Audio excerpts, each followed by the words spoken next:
Hello guys, आज की video में बात करेंगे about the recent controversy arised around Nancy Tyagi's Cannes outfit. पर उससे पहले हमारे वीडियो को लाइक एंड चैनल को सब्सक्राइब कर दीजिए। So let's start. Nancy Tyagi फिलहाल काफ़ी स्पॉटलाइट में है and she is the same Nancy जो कैंस फिल्म फेस्टिवल में अपनी हैंडमेड ड्रेसेस के लिए काफ़ी वायरल हुई थी पिछली बार। बट इस बार सिचुएशन बिल्कुल अलग है। एक तरफ नैन्सी कैंस में अपने दूसरे अपीयरेंसेस के लिए हेडलाइंस में रही, तो दूसरी तरफ उनकी एक आउटफिट ने उन्हें प्लेजरिज्म के सीरियस एलिगेशंस में डाल दिया। कैंस फिल्म फेस्टिवल सिर्फ एक फैशन शो नहीं है, ये एक ग्लोबल प्लेटफॉर्म है जहां सेलिब्रिटीज अपने टैलेंट, कल्चर और स्टाइल को शोकेस करते हैं। हर साल कौन सबसे ज्यादा यूनिक दिखा, कौन सबसे क्लासी लगा, ये सब बातें होती हैं। नैन्सी त्यागी ने कैंस 2024 में अपने हाथों से बनाई हुई पिंक रफल गाउन पहनी थी और लोगों ने इसे काफी अप्रिशिएट किया था। उसके बाद 2025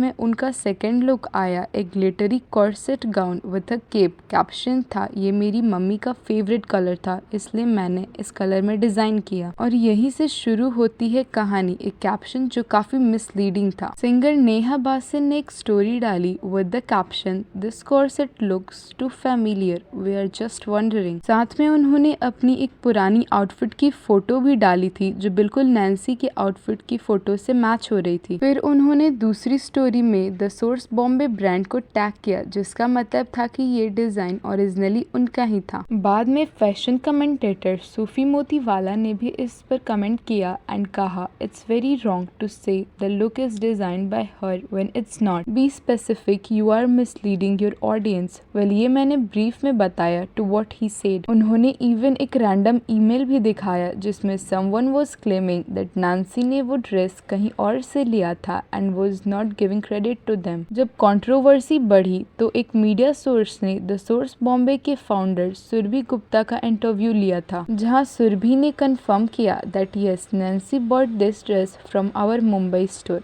हमने कोई कोलैबोरेशन नहीं किया। उसने क्लेम किया दैट वो ड्रेस उसने डिजाइन किया और स्टिच किया है, बट दैट्स नॉट ट्रू। कपड़ा उसने हमसे खरीदा, ड्रेस हमारी थी। उन्होंने ये भी बताया दैट वो ड्रेस नैन्सी ने ₹25,000 में ली थी। केप के बारे में उन्होंने ये बताया दैट नैन्सी ने मे बी वो खुद से ऐड किया हो, लेकिन main outfit the source Bombay का ही था। तो जब नैन्सी ने कहा मम्मी का फेवरेट कलर था इसलिए इस बार इस कलर में डिजाइन किया, एक महीना लगा बनाने में, then people started asking that किस चीज में उन्हें एक महीना लगा जब ड्रेस पहले से बनी हुई थी। अब बात सिर्फ ड्रेस तक नहीं थी, बात थी ऑडियंस के ट्रस्ट की। नैन्सी ने अपने इंस्टाग्राम पोस्ट में लिखा था, it took me a month to make this dress designed in my mom's favourite colour. तो नेचुरली नैन्सी के फॉलोअर्स एंड व्यूअर्स ये सोच रहे थे दैट ये भी हैंड स्टिच्ड है जैसे पहले उन्होंने गाउन बनाया था। मुझे कोर्सेट ट्रेल में ही कुछ करना था, लेकिन ट्रेल तो यहाँ पे अभी पहन नहीं सकते हैं, इसलिए मैंने ट्रेल ऊपर से अटैच कर ली ताकि वैसे ज्यादा लॉन्ग ना रहे।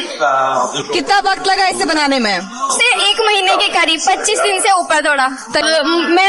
मैं लास्ट टाइम तक ऐसी तैयारी करती रहती हूँ। मेरी ड्रेसेज मैं अभी भी सच में यहाँ पे सिल के आई हूँ, फटाफट ऐसे लेट भी हो रहे थे। पर जब सच सामने आया तो पब्लिक का ट्रस्ट टूट गया। कुछ फॉलोअर्स ने कमेंट्स में लिखा, प्लीज स्टॉप गिविंग मम्मी का favourite colour excuse when you clearly rented और bought it from somewhere else. ऐसे कमेंट्स रिफ्लेक्ट करते हैं पब्लिक डिसअपॉइंटमेंट को, जहां एक इन्फ्लुएंसर से ट्रांसपेरेंसी की उम्मीद की जाती है। ये पहला केस नहीं था। नैन्सी के ऊपर प्लेजरिज्म या क्रेडिट ना देने का पहले भी एक स्मॉल बिजनेस के साथ उनका कोलैब हुआ था, जहां बाद में उन्होंने उस बिजनेस वाले को क्रेडिट नहीं दिया था। सवाल ये है कि क्या एक डिजाइन में थोड़ा सा ऑल्टरेशन करना उसे ओरिजिनल डिजाइन बना देता है? जब ये एक्सपोज हुआ तो द सोर्स बॉम्बे ने डायरेक्ट नैन्सी को टारगेट ना करते हुए एक सरकास्टिक पोस्ट डाला, sold out, no cans, yes. फिर नेहा बासिन ने भी एक और स्टोरी डाला था जिसमें उन्होंने लिखा, The intention was not to demean another woman but to state a simple fact. We have all worked hard to be where we are. We are all self-made, but to call someone else's work your own will never be okay. ऐसे ही आगे भी कुछ लिखा था, पर overall fake claim over someone else outfit by Nancy Tyagi को ही उन्होंने टारगेट किया था। जहां पब्लिक नैन्सी के लिए इंस्पिरेशन के हैशटैग्स डाल रही थी, वहीं अब पब्लिक ने उन्हें डिसऑनेस्ट या मैनिपुलेटिव नेगेटिव कहना शुरू कर दिया है। कंक्लूडिंगली, नैन्सी त्यागी टैलेंटेड है, इसमें कोई डाउट नहीं है। अपने पैशन को ग्लोबल लेवल तक ले जाना हर किसी के बस की बात नहीं होती, लेकिन अगर आप सच में सेल्फ मेड बनना चाहती हो तो सेल्फ ऑनेस्टी सबसे पहला स्टेप होता है। ड्रेस लेना गलत नहीं है, इंस्पायर होना भी गलत नहीं है, लेकिन किसी और के डिजाइन को अपना बताकर ग्लोरीफाई करना या खुद पे सारे अप्रिशिएशंस लेना,